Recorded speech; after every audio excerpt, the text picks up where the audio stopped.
Sejam muito bem-vindos ao meu canal Tatiana Sampaio, né? Com essa playlist que eu estou formando a partir desse vídeo, né? A partir deste momento, sobre uma obra muito importante, muito interessante, muito bonita, também muito complexa, né? Com o decorrer que a gente vai adentrando, a gente vai perceber realmente isso, que é a obra, né, da Divina Comédia de Dante Alighieri, onde Dante, com Virgílio, Beatriz, né, faz essa longa jornada atravessando o inferno, o purgatório até chegar ao paraíso, e nessa jornada tirando muitas lições, e lições que a gente pode trazer para a nossa vida também, né? Lembrando que, né, essa jornada, essa série, essa playlist aqui vai adentrar sobre a chave de leitura, os significados, os simbolismos, para que a gente possa entender e se aproximar mais do que esse grande autor queria expressar, queria nos passar, queria nos mostrar, nos revelar como mensagem, como visão de mundo, de vida, ou até mesmo de suas experiências. E que tudo aqui, tudo que eu vou falar aqui, tudo que eu aprofundar aqui é pura e basicamente a minha interpretação, a minha leitura da obra, a minha interpretação, o meu entendimento. É fruto das pesquisas e dos estudos que eu fiz sobre Dante, sobre a Divina Comédia, a obra em si, né? Então é eu, Tatiana Sampaio, falando sobre a obra. Então é minha interpretação, meu conhecimento, meu entendimento, meu estudo sobre, que eu estou aqui compartilhando. Por que estou aqui compartilhando? Porque assim como eu acho que agregou valor, que agregou conhecimento, né, que eu consegui tirar dessa obra coisas boas, né, de reflexão, de meditação, de visão de algumas coisas, de percepção de algumas coisas, na minha vida também pode. Acredito que possa vir a acontecer também com você que está aqui assistindo esse vídeo, que possa acontecer com você também, né? De tirar um valor, um conhecimento, um aprendizado, né? Abrir os olhos para algumas coisas na sua vida mesmo, né? E a gente vê que em cada canto existe uma moral da história, em cada canto existe uma lição do qual a gente pode realmente trazer como reflexão para a nossa vida, né? Para a situação, para o momento que estamos vivendo na nossa vida. Isso é muito válido, isso é muito interessante de Dante, porque ele envolve vários assuntos, né? Vários assuntos, vários temas, várias áreas de conhecimento que ele dominava, que ele tinha experiência, né? E tira um único sentido, um sentido bom, um sentido que nos leva a algo bom, né?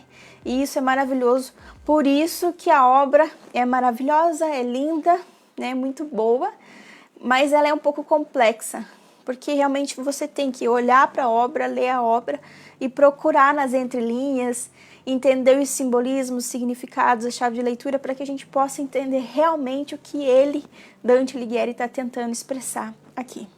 Esse vídeo aqui é um vídeo de introdução, né, onde eu quero trazer um pouco uma visão ampla da obra, A Divina Comédia, e um pouco também da vida de Dante, porque a gente vai encontrar aqui na Divina Comédia muito da vida de Dante, e é por isso que a gente precisa realmente entender quem foi Dante, como que era a vida dele, para que a gente possa entender o que essa obra está querendo dizer, né, e chegar o mais perto possível daquilo que ele queria expressar. Porque tem muito da vida de Dante, desde personagens, desde histórias que ele viu, que ele viveu, que ele ouviu, né? Várias pessoas que influenciaram ele de alguma forma, tanto positivo como negativamente.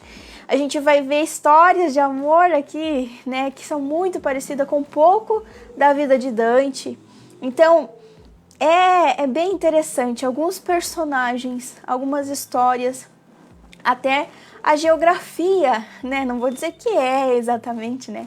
Dante não vivia no inferno, nem no purgatório, nem no paraíso, mas alguns nomes de rios, né, que existia na cidade dele, algumas pessoas que eram nobres da época, ele traz aqui como exemplos, né, pessoas que influenciaram nas áreas de conhecimento de Dante, né, como os ídolos dele, né, as grandes inspirações também estão aqui como exemplo. E a gente vai perceber que aprendendo um pouco de Dante, da vida de Dante, a gente vai compreender certas pessoas, certos personagens, certos lugares e o porquê estão aqui. Entender e tirar a melhor lição, né? Compreender melhor a lição que ele está querendo passar, né? Tem muito isso na Divina Comédia de Dante. Então aqui é um vídeo de introdução, onde eu estou trazendo um contexto geral da obra, né? A obra em si, e também um pouquinho da vida de Dante para que a gente possa entrar e já se inteirar, né? Tipo, contextualizar o que mais ou menos é essa obra maravilhosa.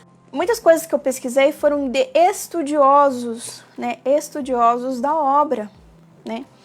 Então, é uma base que eu tive realmente para conseguir entender certas coisas. Eu tive que realmente sair do livro para pesquisar. E você também, se você quer, né, aprofundar, eu te aconselho a comprar a obra, a ler a obra e, quando necessário, sim, sair ali da leitura e realmente aprofundar, buscar, né, os significados. Foi isso que eu fiz e olha, vou dizer para você, vale muito a pena. A Divina Comédia em si é uma obra que vale muito a pena. Muito a pena mesmo, porque é muito interessante e engloba vários assuntos. Assuntos que eram atuais lá naquela época e que são atuais até hoje. Fé, razão, religião, política, sentido de vida, comportamento humano. Tudo isso a gente vai ver na Divina Comédia. E tirar lições de tudo isso, conhecimento de tudo isso, né? Então isso é o mais interessante que eu acho dessa obra. E por isso que eu escolhi essa obra aqui para trazer nessa série, nesses vídeos, é claro que com a minha interpretação. Eu acho que assim, a minha visão de Dante, a minha visão da Divina Comédia é um pouco diferente do que já tem aí na internet. Até mesmo por causa da base de conhecimento que eu tenho da minha vida, das minhas experiências. Exemplo, eu sou católica, né? Então, eu sou católica apostólica romana, não estou falando aqui em nome da igreja, estou falando eu, Tatiana, né? Mas a minha religião, a minha fé né, vem da Igreja Católica, da doutrina católica, tradição católica e etc. E por causa disso, eu consegui entender muito bem algumas coisas, né? Então, você vai ver isso.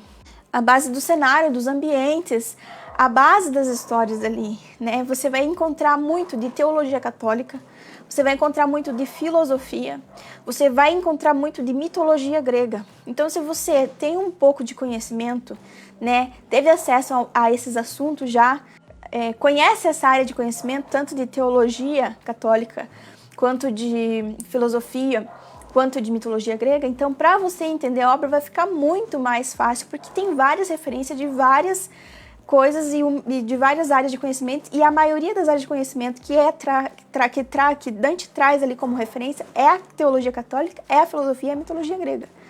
A teologia católica por quê? Porque a Divina Comédia, a gente vai ver quando a gente conversar um pouquinho mais sobre a obra, ela foi escrita na Idade Média, ali na época medieval, né? Mais precisamente na época renascentista, aí, em 1317, e foi terminada em 1321, certo? Então, nessa época, a única crença, a única igreja, a única teologia, a única doutrina, a tradição que se seguia era a católica.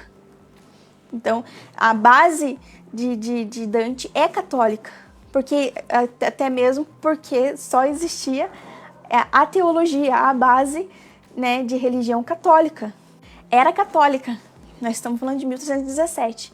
A teologia protestante vai surgir lá em 1500, né, com Lutero. Então, alguns anos, né, 2 séculos, 1 século e pouco depois, né? Então, é por isso, né?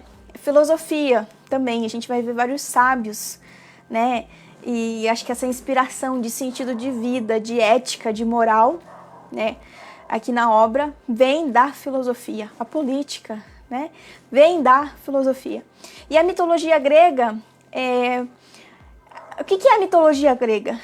Através de personagens, através de seres, através de animais, através de histórias, né, de personagens, de vida de personagens, a mitologia grega tentava explicar como se fossem analogias, como se fossem parábolas, explicar aquilo que não era explicável, né?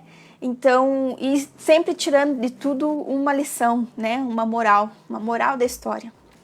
Então, eu acho que é disso que Dante traz um pouco dos seres, das pessoas, das histórias da mitologia grega, para tentar explicar o que não é explicável, né? Porque a gente está falando de purgatório, de céu, de inferno. Então, são coisas, realidades que a gente conhece, que a gente sabe que existe, mas que certamente como né? Como que se deve ser, como que deve ser estar num lugar desse, nós não sabemos, né? Não temos a mínima ideia, não temos a mínima experiência. Então é isso. Então a Divina Comédia, ela é dividida em 3 partes. A primeira parte é o inferno, a segunda parte é o purgatório e a terceira parte é o paraíso. Aqui aparece o Virgílio. Já vou dar um spoiler aqui. Virgílio representa a razão humana, o intelecto, a inteligência humana. E Virgílio, ele era um poeta também, né? Ele é autor da Eneida, né? Do grande herói Enéas. Era um poeta romano, né? Que viveu entre 71 a 19 a.C. E foi um grande ídolo, uma grande inspiração, né? Um grande exemplo de Dante. E por causa disso, por causa de ser um poeta, por ser um sábio, um intelectual, né, famoso em sua época, com grandes obras literárias também, então Virgílio traz ele, e grande inspiração e ídolo para Dante, Virgílio traz ele como a razão, né, como intelecto, como inteligência humana aqui. E ele também, e por Virgílio, ele é guiado, atravessando o inferno e o purgatório até chegar ao paraíso. Lá no paraíso, o Virgílio não consegue adentrar para guiar Dante, e vocês vão entender o porquê no decorrer dos cantos, né, que a gente vai aprofundar. Então ele começa a ser guiado por Beatriz. Beatriz aqui que representa a fé, que representa a teologia, que representa a religião, ela que é a senhora da virtude, né, que representa aquela pessoa que ilumina, né? Aquela pessoa que mostra o caminho, que guia, que intercede por Dante, né? Para seguir o caminho o caminho do bem, o caminho bom, né? O caminho virtuoso, né? Até chegar ao paraíso. Então, ela tá no paraíso, então ela guia Dante ali pelo paraíso. E a gente vai entender também, conforme a gente for falando de Dante aqui, quem foi Beatriz e Beatrice na vida dele, né, que é Beatriz aqui na Divina Comédia, e por que ela está aqui e por que ela tem esse papel tão importante. Então por isso que eu repito, é importante a gente conhecer um pouco da vida de Dante, porque a gente entenda algumas coisas aqui e o porquê de certas pessoas e certos lugares. Alguns estudiosos falam que a Divina Comédia é a Suma Teológica de Santo Tomás de Aquino, só que em versos. E eu acredito sim que a base teológica que Dante tem de referência aqui vem muito da base teológica, do ensinamento teológico, da teologia de Santo Tomás de Aquino. A gente vai ver Santo Tomás de Aquino aqui. Dante se encontra e conversa com Santo Tomás de Aquino. Então eu acho que tem muito de Santo Tomás aqui, nessa obra, como base dessa parte teológica, né? Dessa parte espiritual, vamos dizer assim. Porque, querendo ou não, gente, por vários estudiosos, né, com várias interpretações, a Divina Comédia é considerada uma obra literária, né, um poema épico teológico, né, e tem 4 sentidos ali sobrepostos dessa obra inteira. Então a gente tem o sentido moral, o sentido teológico, o sentido filosófico, o alegórico e o místico. né? A gente vai ver também de algumas outras religiões, né, nessa época aí, né, tanto dos pagãos.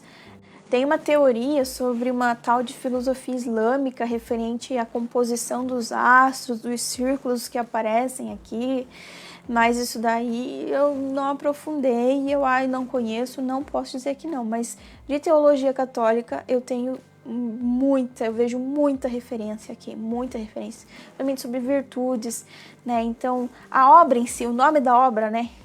Inferno, Purgatório e Paraíso. Né? Várias referências a Jesus como Salvador. O inferno em si e o purgatório, né, se baseiam, né, a base deles são os 7 pecados capitais, né, os 7 pecados: luxúria, soberba, preguiça, inveja, gula, avareza e ira. Então a gente vai ver, né, os 7 pecados no inferno, tanto no purgatório, que vão basear ali os castigos e a penitência de cada um conforme os pecados que eles cometeram em vida. Então são esses. Então a gente vê muito, né? Mas também aquele negócio de reflexão, de meditação, de moral da história, de sentido, né?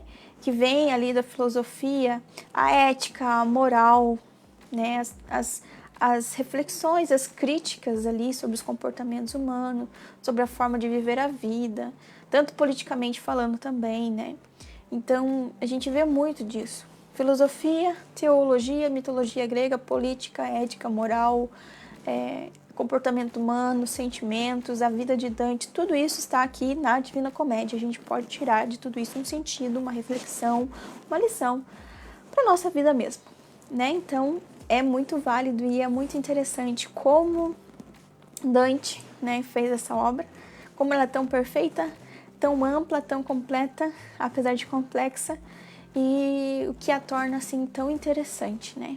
É bem legal isso. E é por isso que eu tô trazendo ela aqui. Então, se você já gostou desse tema, se você já tá gostando desse vídeo, se você vai continuar aqui comigo nessa playlist, nessa série, adentrando nessa jornada junto com Dante, Virgílio e Beatriz pelo inferno, purgatório e paraíso, por favor, deixa seu curtir, deixa seu like, se inscreva, ativa o sininho para que você seja notificado quando chegar mais vídeo desse tema aqui no canal. Comenta aqui, compartilha, né, para quem tem esse interesse nesse assunto, nesse tema, né, nessa obra, né, curiosidade e tudo mais, para que esse vídeo chegue a mais pessoas que queiram adentrar e conhecer mais sobre essa obra, porque vale muito a pena. Então agora, a minha intenção aqui nessa série é justamente essa, trazer nesse vídeo de introdução uma visão ampla, geral da obra, até de forma literária, né, literalmente falando, e também trazer um pouco da vida de Dante, né, de onde ele nasceu, como ele viveu, qual era a história de vida dele. E também quero explicar aqui como que vai funcionar os vídeos e tudo mais.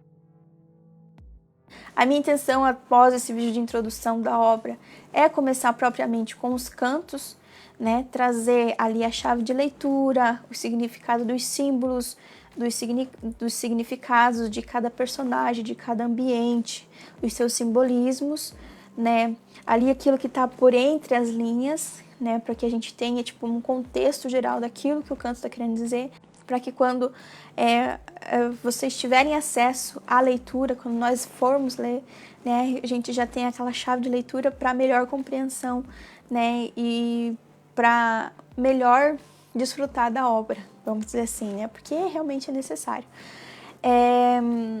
Então, cada vídeo vai ser sobre um canto. Nos primeiros cantos eu quero trazer um pouco da literatura, como o poema é escrito mesmo por Dante, então eu vou fazer a leitura dos cantos, né? Pretendo fazer nos primeiros, porque senão vai ficar muito longo, e o intuito do YouTube são vídeos curtos e objetivos, e acredito que para vocês também. Então, no demais vai ser só mais a chave de leitura, os símbolos, os significados, as entrelinhas, né? Para que com essa base de conhecimento você possa, então, ler a obra e entender melhor, vamos dizer assim, a contextualização. E pretendo fazer um vídeo por dia, não sei se vou conseguir, porque estou gravando e eu mesma editando, então talvez eu grave alguns vídeos e daí tem que tirar um dia só para editar, né? Então, a gente vai vendo como vai fazer, como que vai funcionar, ok? Então, vamos lá para a obra, A Divina Comédia de Dante Alighieri? Então, essa aqui é a edição que eu tenho, né? A Divina Comédia. Esse aqui é o Inferno. Então, aqui, ó. A Divina Comédia, Inferno, Dante Alighieri. E ele foi traduzido, essa tradução aqui é de José Pedro Xavier Pinheiro. Ok? Aqui você tem a silhueta de Dante, que é essa mesma aqui, ó, tá vendo? A silhueta de Dante. E aqui as almas no inferno, né? Nas chamas aqui ardendo. Ok? Aqui atrás tem uma pequena sinopse, que, né, por curiosidade, é a introdução do primeiro canto. E é em vermelho, porque é o inferno. A edição, né, a publicação, é da Príncipes. Eu não sei se é Príncipes ou Príncipes, mas eu acho que é Príncipes. E ela é bem gostosinha de manejar. O livro é bem bom, bem confortável de ler. Esse aqui é o Purgatório, na cor preta. Aqui é a silhueta de Dante. E aqui é a colina, onde as almas estão subindo penitentes. Pequena sinopse. Na cor preta. E essa aqui é a terceira parte, o paraíso, né? A gente vê então aqui a silhueta de Dante também, com os anjos, e vocês podem ver as nuvens que representam o céu, né? Paraíso, céu. Pequena sinopse também. Na cor azul, né? O céu, paraíso. Essa obra aqui, né? Esses livros aqui, eu comprei não, ganhei de presente da minha mãe. Ó, tá vendo? Ó, 1, 2, 3. Cada um saiu por R$10, mas eu comprei o kit por R$30. Eu comprei, acredite se quiser, na Casa China. Mas eu comprei não, né? Minha mãe comprou, acredite se quiser, na Casa China e me deu de presente. Mas eu fui pesquisar na internet, se você buscar na internet, tem o mesmo kit pelo mesmo preço na internet. Então, corre lá, bem acessível. Claro que tem outras obras, né, com outra edição, outra publicação e tudo mais, que são mais caras e tudo mais. Como nós não somos muito abastados financeiramente, então a minha mãe comprou essa daqui por R$30, um preço bom, né? R$10 cada livro. E vale muito a pena, ou seja, tem para todos os gostos e bolsos. Então não tem desculpa para não adquirir a obra, né? Mesmo eu que não sou abastado financeiramente, consegui a obra e fiquei muito feliz por esse presente que eu ganhei, ok? Então é isso. A gente vai para a obra, então. Esse aqui, ó, é o primeiro canto, tá vendo?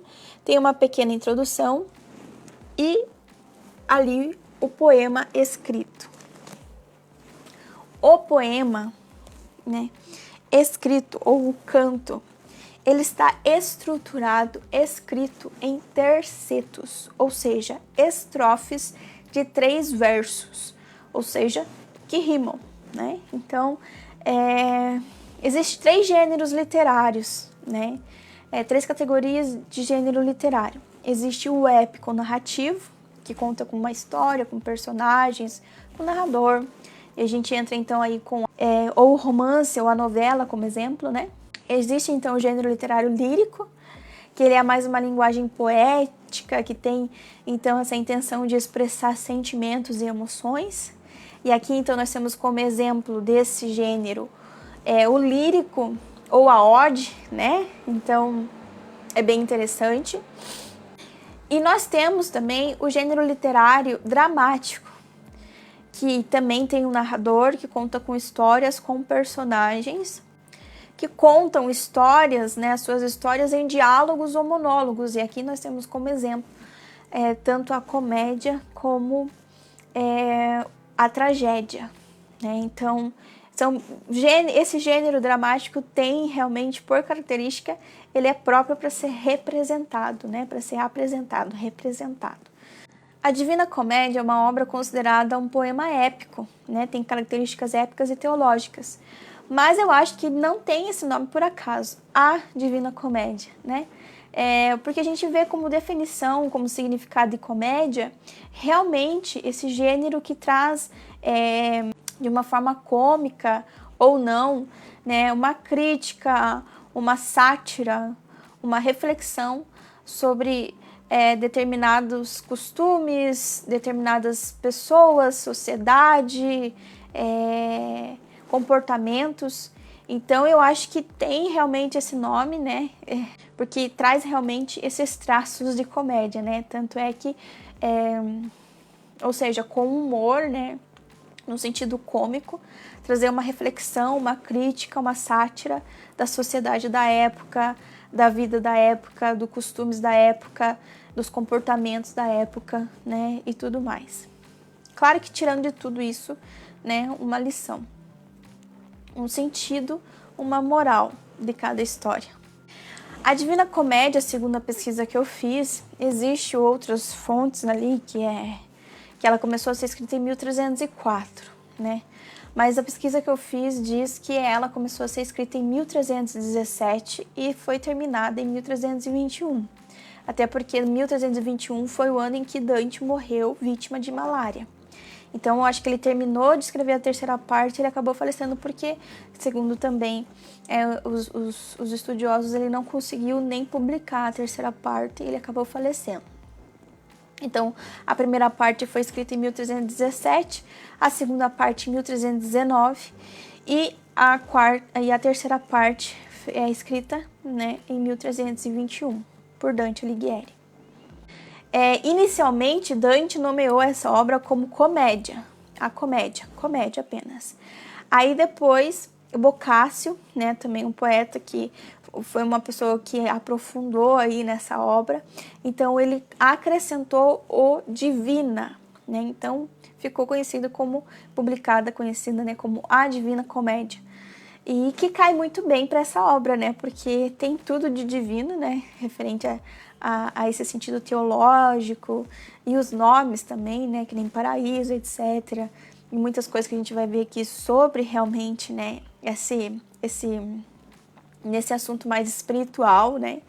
E também porque é uma obra divina, é uma obra muito bonita, muito interessante, né? Muito ampla, muito completa. Então tem tudo a ver com o nome. Boccaccio com certeza acertou e cheio nessa modificação, colocando então a Divina Comédia. A obra é um poema alegórico que em seu total conta com 100 cantos, né? 100 cantos. E divididos em 3 partes, o inferno, o purgatório e o paraíso. Cada parte tem 33 cantos. Apenas o inferno que tem um canto a mais, ou seja, possui 34, né? Então, completando 100 cantos, né? Porque, como é a primeira parte, existe o primeiro canto de abertura, ou de contextualização, vamos dizer assim, né? Como se fosse uma introdução. Então, são 100 cantos divididos em 3 partes, cada parte tem 33 cantos, sendo que o inferno, como é a primeira parte, tem um canto de abertura, um canto introdutório, e por isso, então, possui um canto a mais, então totalizando 34 cantos. É um poema épico, escrito em tercetos, como já tinha falado, ou seja, estrofes de 3 versos, onde ele conta, né, como que foi, como ele fez, o porquê que ele fez essa jornada com Virgílio entre o inferno e o purgatório até chegar ao paraíso, onde ali então ele é guiado, né, ali por Beatriz. Então ele vai do inferno ao céu, né, nessa jornada, aprendendo muito com todas as almas que ele encontra, com todos os ambientes que ele encontra, né, e tirando verdadeiras e valiosas lições, conhecimento, aprendizado, no intuito de que ele volte, né, para a sua vida, ou seja, ele não morreu, Ele não está morto, ele está vivo, mas ele tem uma oportunidade, já que ele estava perdido num caminho errado, num caminho ruim, tinha se perdido da rota verdadeira, do caminho verdadeiro. Então, nessa, vamos dizer, essa atitude, nessa oportunidade em que ele recebe, ele é guiado para que daí de toda essa experiência ele tire, então, um conhecimento, ele tire então algo bom para que ele realmente tenha forças e volte para o bom caminho, sabendo então qual vai ser os destinos das almas que não optam ou não caminham, né, ali por esse caminho bom, esse caminho de virtude. Então ele conhecendo de tudo os destinos e as eternidades possíveis que a gente pode ter, que a alma pode ter, ele possa então ter forças e decidir pelo caminho que leva então à eternidade boa, ao fim bom, né? A recompensa dos bem-aventurados, que é o paraíso. Então vale muito a pena. E nessa jornada, para tentar explicar talvez o inexplicável, porque nós estamos falando do inferno, do purgatório e do paraíso, ele usa tanto da fé, como da razão, como da filosofia, como de política, como de histórias até de pessoas famosas da história da humanidade, né? De uma forma bem interessante, ele traz um pouco da cultura, né? De vários povos, de várias pessoas, as suas vidas e as suas experiências como exemplo, como lição. Tanto seres mitológicos também, para tentar explicar um pouco, explicar um pouco ali daquilo que cada um vive e do ambiente em si, assim como também a estrutura no geral.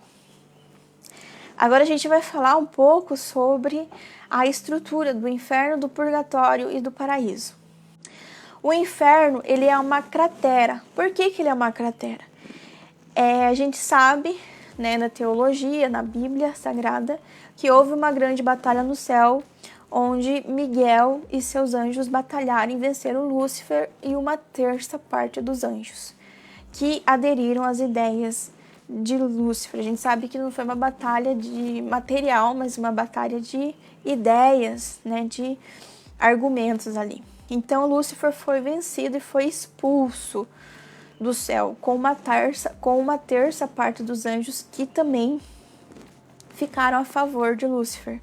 Nessa queda, né, ele cai e quando ele cai gera esse impacto na Terra, onde gera essa cratera. Lá no fim dessa cratera está Dite, que na verdade é o Lúcifer. Então, quando ele caiu e formou essa cratera, formaram-se 9 círculos, né?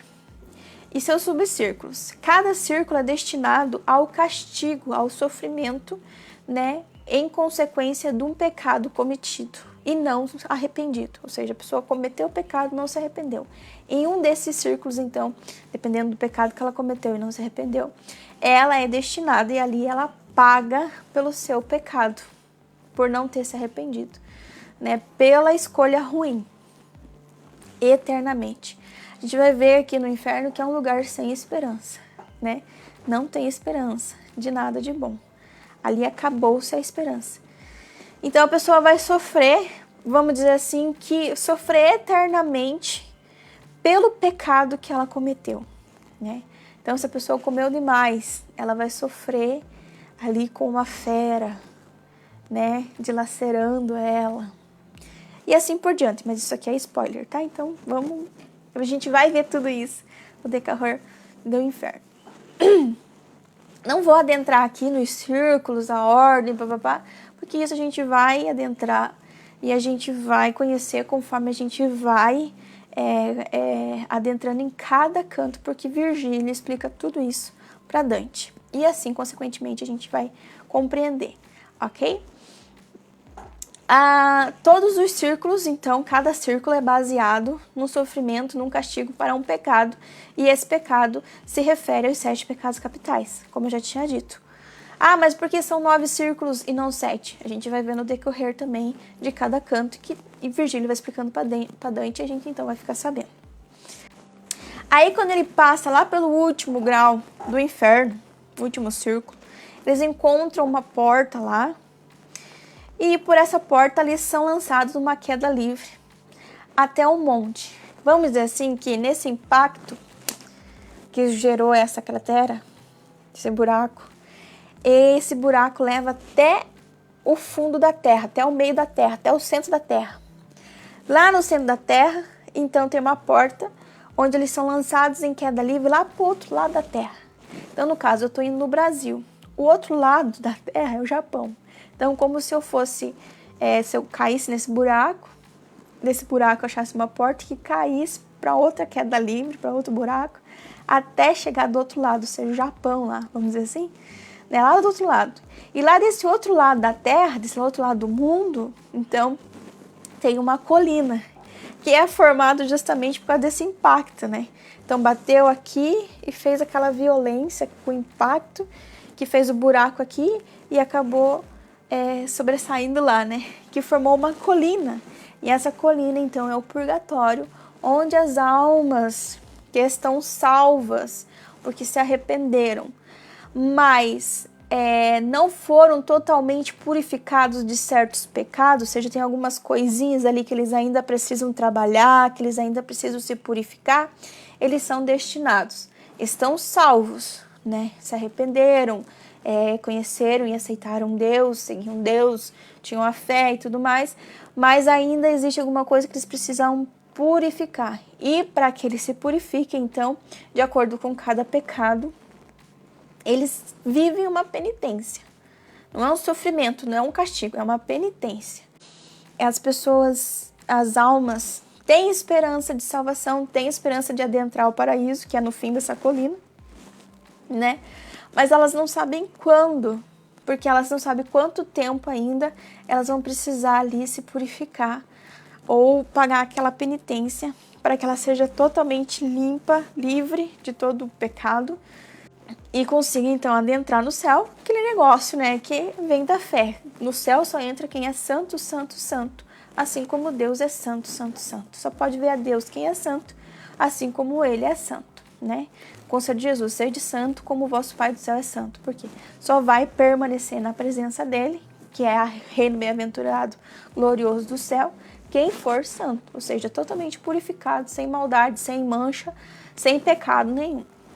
Cada volta dessa subida, né, é uma colina, como se fosse com um caminho, né, em volta, né, próprio de colina mesmo, um caminho em volta daquela colina que vai subindo. Cada volta, cada caminho, cada volta dessa subida é referente a um pecado também, né? Então, essa é a estrutura. E lá no céu, então, a gente vai ver, assim, muitos símbolos, né? Que a gente vê propriamente da Igreja Católica, propriamente da Bíblia, né? O Apocalipse, se a gente for adentrar e fazer, tipo, como se fosse um paralelo ali, entre ali o comecinho do paraíso e o Apocalipse, tem muita coisa parecida, tem muita coisa ali, acho que é referência, né? Então é muito interessante. Então a estrutura do céu já é diferente, porque céu é céu, né? E talvez é uma coisa assim que poucas pessoas falam sobre o paraíso de Dante, talvez por causa dessa estrutura, que é um pouquinho mais difícil assim de entender, porque tem muitos seres, tem muitos símbolos, tem muitas coisas, então, mas é bem interessante da gente adentrar. E faz esse paralelo, acho que Dante faz, não sei, né, eu falando, tem essa referência sim com o Apocalipse, com alguns símbolos e seres ali que aparecem na Bíblia.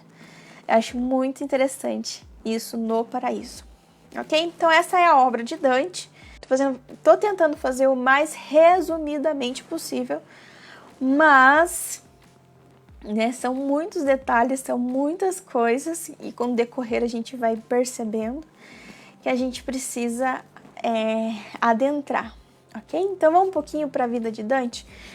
Quer dizer, antes eu vou ler aqui, vou mostrar aqui o livro, né? Eu falei a capa, contracapa, a capa, né? A sinopse. E aqui nós temos duas orelhas. A orelha, essa primeira orelha aqui diz sobre a Divina Comédia e aqui sobre Dante, né? Então aqui eu vou ler mais ou menos o que tá sobre a Divina Comédia, né, conforme essa obra aqui. A Divina Comédia é um poema clássico da literatura italiana e mundial com característica épica e teológica, escrito por Dante Alighieri no século XIV, período renascentista. É dividido em 3 partes, o inferno, o purgatório e o paraíso. São 100 cantos protagonizados pelo próprio Dante, em companhia do poeta romano Virgílio, que percorreu uma jornada espiritual pelos 3 reinos além-túmulo. Virgílio, o grande poeta romano autor de Eneida, surge para guiar Dante pelo inferno e o purgatório em direção ao paraíso. Antes de encontrar Virgílio, ele estava numa selva escura. Né? Isso aqui a gente vai entender melhor lá no primeiro canto. Então, é uma obra italiana, porque Dante era um poeta intelectual, sábio, né, famoso da sua época, né, famoso, como que eu posso dizer esse famoso? É uma pessoa pública da sua época, né, intelectual, poeta, conhecido por suas obras, também por seu cargo público que ele tinha, e ele nasceu em Florença, na Itália, ou seja, era italiano. Então vamos lá um pouquinho para Dante Alighieri. Dante Alighieri, então, era um poeta da Idade Média, ali na época, período renascentista, por aí, né? Ele nasceu em 1265 e faleceu em 1321. Ele nasceu na Florença, Itália, em 25 de maio de 1265. Cresceu ali pelo bairro San Pier Maggiore, era filho de Alighieri e de Bella. Aos 9 anos, Dante se apaixonou pela Beatrice. O pai dele, Alighieri, foi convidado para ir na casa, né, de um tal de Folco Portinari. Era um bancário, né, importante na época, ali na cidade de Florença. Né, acredito que eram todos nobres ali, né, da sociedade da época. Então, Alighieri, o pai de Dante, foi convidado para ir até a casa desse homem, Folco Portinari, que é o bancário da época, e Dante, com 9 anos, foi junto com o pai. Lá conheceu Beatrice Portinari, que era filha de Folco, esse banqueiro, e que também tinha 9 anos de idade. Ali ele se apaixonou perdidamente pela Beatrice. Há algumas histórias, alguns relatos de que eles fizeram, nessa idade, 9 anos de idade, eles fizeram juras de amor, mas não é confirmado porque não se sabe muita coisa sobre Beatriz e sobre essa paixão de Dante se era correspondida. Mas foi amor à primeira vista, Dante se apaixonou perdidamente por ela, por Beatrice Portinari. Só que os planos do pai de Dante, o Alighieri, eram outros, né? Então ele fez uma aliança, né? Naquela época a gente sabe que contava muito mais as alianças políticas, familiares, de poder, financeiras, do que propriamente o amor no sentido de casamento, né? Então, Dante foi prometido a Gemma Donati com 12 anos de idade. Assim que tivessem idade, então, para se casar. Então, formando essa aliança, já que os pais, né, o pai de Gemma Donati, era um famoso, importante e poderoso aristocrata da época. Então, quando chegou a idade deles casarem, eles se casaram, ou seja, Dante honrou essa aliança, esse compromisso feito pelo pai dele com esse poderoso aristocrata e casou-se verdadeiramente com Gemma Donati. Casou-se com Gemma Donati e teve com ela até 4 filhos. Teve 4 filhas com Gemma. Então, realmente teve um casamento com Gemma. Só que a sua grande paixão, a paixão da sua vida inteira, o amor da sua vida inteira sempre foi Beatrice Portinari. Então, vamos dizer assim que Dante viveu uma paixão platônica, ou seja, ele teve essa paixão, foi amor à primeira vista, amou Beatriz por toda a sua vida, apesar de casado com Gemma, apesar de 4 filhos, só que nunca viveu esse amor. Então, uma paixão platônica, né? Vamos dizer assim que Beatriz foi o crush, né? Nunca vivido, né? O romance nunca vivido de Dante. Até mesmo porque ela morre muito cedo, precocemente.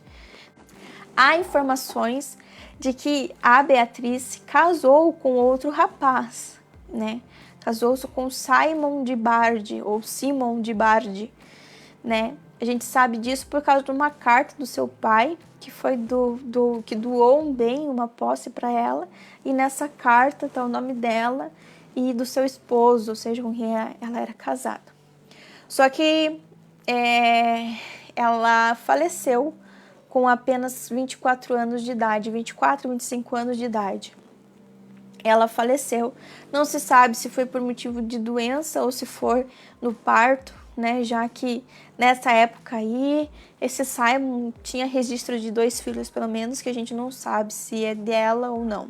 Mas isso tudo é especulação, não é certeza, então não sabemos se é verídico, se é considerado, como disse, não há muito sobre a vida de Beatriz. Não temos como ter 100% de certeza, apenas sabemos que ela é a musa inspiradora, porque foi a grande paixão de Dante, foi o grande amor platônico, em que ele nunca viveu, mas que ele carregou consigo a sua vida inteira. A gente percebe isso porque a Divina Comédia foi a última obra de Dante e Beatriz está presente de forma muito forte, muito bonita, né?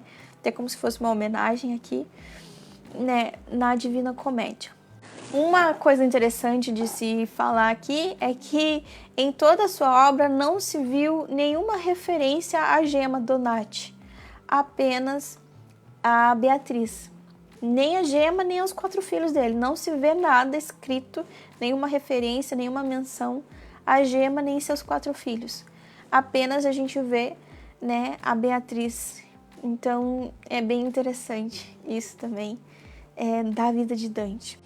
Dante, depois que casou, depois de adulto, né, assumiu um cargo público, né? E ele era realmente militante de um partido político ativo, né? Então, ele era ativo em um partido político, ele fazia parte dos guelfos brancos, né? Naquela época existia rivalidade entre os guelfos brancos, né, na Itália ali, entre os guelfos brancos e os ghibelinos, ou os guelfos negros. Os guelfos brancos, o partido dos guelfos brancos, eram contrários ali a certas ambições, tanto do papado da época, né, o papa na época que era Bonifácio VIII, né, as ambições do papa ali referente a tomar o poder e o poder, né, e o controle ali de Florença, também de algumas coisas do imperador. E os guelfos ghibelinos e os guelfos negros, ou os ghibelinos, eram então a favor, né, a favor de todas as ambições, de toda a vontade do papado da época e tudo mais. Então havia essa disputa, essa rivalidade entre esses dois partidos. Aí teve uma disputa onde os guelfos brancos perderam para os guelfos negros, ou os ghibelinos, e todos aqueles que faziam parte, então, né, desse partido, eles foram condenados, julgados, condenados. A princípio, Dante fazia parte, né, desse partido, era militante, tinha um cargo público por causa disso, então ele perdeu o seu cargo e a princípio ele tinha recebido uma pena de pagar uma penosa multa, né, uma grande multa. Só que não sei o que aconteceu, que se agravou e ele acabou sendo condenado à morte, e à morte na fogueira. Então ele teve que se refugiar, ele se refugiou, né, se exilou em algumas cidades ali da Itália, até onde ele chega em Ravenna, onde infelizmente ele falece de malária, em 1321. Então a obra de Dante, ela é escrita nesse tempo de refugiado, nesse tempo de exílio. A gente vai ver muito na obra de Dante essa rivalidade, a gente vai ver até o próprio Papa Bonifácio VIII, a gente vai ver muito desse partido político, por isso que envolve uma visão política aqui nessa obra também, talvez uma crítica, talvez uma reflexão, por causa que isso era vivo na vida de Dante, né? Ele vivia isso, era ativo nesse sentido, nesse partido. Então, a gente vai ver muito disso também, questões políticas da época aqui como exemplo, né? Fazendo parte aqui da obra. Assim como a sua história de amor, assim como suas paixões, assim como suas inspirações. Como eu já disse, Virgílio é a grande inspiração de Dante, né? Um grande ídolo, um grande mestre. e que vem realmente como uma pessoa importante para guiá-lo, como um amigo para guiá-lo, como a razão, como intelecto, né? Dante também, que era intelectual, dominava várias áreas de conhecimento, então por isso que a gente vai ver muito aqui de filosofia, de mitologia, a gente vai ver muito de política, a gente vai ver muito de ética, de moral, de comportamento, a gente vai ver muito de teologia, né? Lembrando que a maioria da educação de Dante veio da igreja, até porque naquela época a educação vinha da igreja católica, né? As pessoas estudavam nos conventos e tudo mais. Então, a gente vê um pouco disso, sabe? E eu repito, vê-se muito da Suma Teológica, vê-se muito de Santo Tomás de Aquino, nesse sentido de teologia. No exílio ele vai para Verona, depois vai para Bolonha, até chegar em Ravenna, onde ele falece, ele morre, né, por ter contraído malária. Um pouco antes de terminar a terceira parte, antes mesmo de poder publicar, né, essa terceira parte.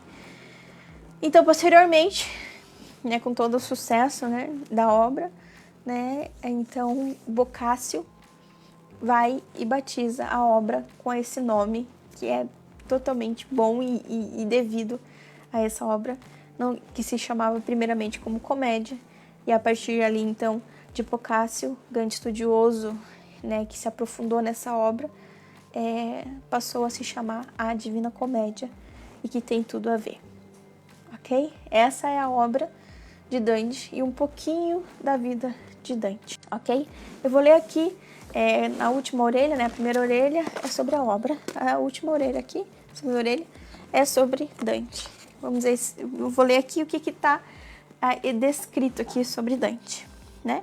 Dante Alighieri nasceu em Florença no ano de 1265, onde viveu a primeira parte da sua vida até ser exilado por Carlos Valois e pela Igreja, passando a viver pelas cidades de Verona, Bolonha e Ravenna. Foi casado com Gemma Donati e tiveram 4 filhos, porém sempre amou sua amiga de infância, Beatrice Portinari, que se tornou sua musa inspiradora. A sua obra mais famosa foi inicialmente intitulada Comédia, sendo mais tarde qualificada como divina pelo poeta Giovanni Boccaccio, levando em consideração o teor histórico, mitológico, filosófico, político e religioso da obra. Dante faleceu em Ravenna no ano de 1321. Gente, essa é a obra da Divina Comédia. Vale muito a pena. É muito completa, muito complexa, mas muito interessante. Agrega muito valor, né? Se bem vivida, se bem lida. A experiência é extraordinária. Para mim foi uma experiência extraordinária e que contribuiu muito para mim. É claro que a gente não pode tomar aqui como céu, inferno, purgatório como se fosse isso mesmo. Não, isso aqui é uma ficção. Então a gente não pode levar como se o inferno, sobre o purgatório, para isso fosse isso aqui. Mas a gente pode tirar das lições. As lições nada mais é do que pecado ou vícios, né? Vícios e pecado é a mesma coisa. Pecado e vícios e virtudes, né? Eu vejo assim, muito sobre isso, é que nem o inferno. O inferno é dividido em 3 categorias: os incontinentes, os fraudulentos e os violentos. Para cada um desses, para cada uma dessas categorias, para cada um desses pecados, tem sua virtude contrária. E é isso, mais ou menos, que é a lição. Ó, eu estou aqui porque eu pequei por esse pecado. Como eu me arrependo de não ter sido mais prudente, mais temperante, mais justo, mais forte, né? De ter tido fé, esperança, caridade, amor, sei lá. Então, nada mais é do que isso, né? Lembrando que nós temos 4 virtudes humanas ou cardeais, que é a prudência, a temperança, a justiça e a fortaleza, e 3 virtudes teologais, que nos são dadas por graça, por Deus, né? Para bem viver também essa vida, mas mais aprofundar de forma mística, né? Aos mistérios e à vontade de Deus na nossa vida, que é a fé, a esperança e a caridade. E aqui a gente vê que Virgílio é a razão, a inteligência, ok? E a Beatriz é a fé, é a teologia, é a religião. E é Beatriz que vem até Virgílio, para que Virgílio vá e ajude Dante. A fé, que é a virtude teologal, que ilumina a razão, o intelecto, a inteligência humana, né? Que vai iluminar um novo caminho, o caminho bom, porque Dante está perdido. Então, muito, isso aqui é teologia, isso aqui é São Tomás de Aquino. Virtude teologal da fé, que ilumina principalmente, purifica principalmente a razão e inteligência humana. E que nos revela, né, aquilo que é a vontade de Deus, que nos faz entender, compreender e querer viver essa vontade de Deus na nossa vida, né? Então, é basicamente isso. A partir disso, a partir dessa abertura de Dante a Virgílio, iluminado por Beatriz, ele começa essa jornada e tira grandes lições, valiosas lições para sua vida e para a vida de muitos, né? Inclusive nós que estamos aqui nessa jornada também. Então, é isso a obra em si. E ele traz para nos dar exemplo, para nos dar entendimento, conhecimento, né? Para que a gente realmente aprofunde e tire realmente uma lição, um sentido de tudo isso.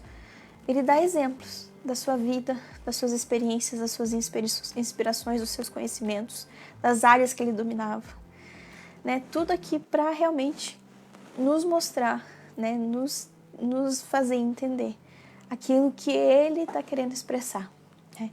Parecia até que Dante sabia que ia morrer, né? Por isso que... E daí escreveu essa obra que é realmente a vida dele, né? A mais famosa de todas, né? Foram várias obras que ele escreveu, mas essa é a mais famosa de todas. Então parecia até que ele sabia que ele ia morrer, né? Foi a última obra e a mais perfeita, eu acho.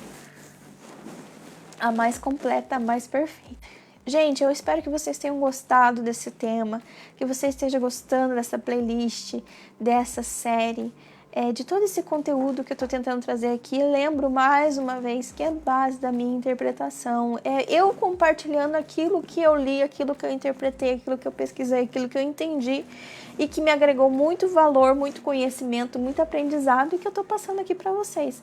Claro que certas coisas aqui a gente tem que entender que é ficção, não é realmente isso que acontece e tal, né? Muitas coisas a gente vai ver que é lá da época medieval, é lá da Idade Média, né? Da época renascentista. Então, a gente tem que realmente buscar realmente ali nas entrelinhas o seu verdadeiro significado, um verdadeiro entendimento daquilo. Mas que vale muito a pena e agrega muito valor de conhecimento, como de sentido, como de reflexão mesmo para a nossa vida, né? Foi assim que eu vivi essa obra e é dessa forma que eu quero compartilhar. Ok? E é por isso que eu escolhi essa obra aqui. Ok? Então, eu espero que você goste dessa jornada que a gente vai fazer, então, a partir de agora, com Dante, Virgílio e Beatriz e todos os demais seres, todos os demais personagens e suas histórias, por esse cenário, né, um tanto pouco diferente, que é o inferno, o purgatório e o paraíso. Né? Aprendendo aí com os pecados e com as virtudes, com os exemplos de comportamento humano. Então, agradeço muito de coração que você esteja aqui assistindo esse vídeo e espero que você permaneça comigo nessa jornada. E espero dar o meu melhor aqui, né?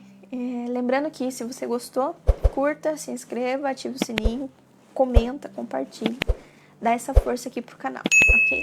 Então, fiquem com Deus, beijo e até a próxima.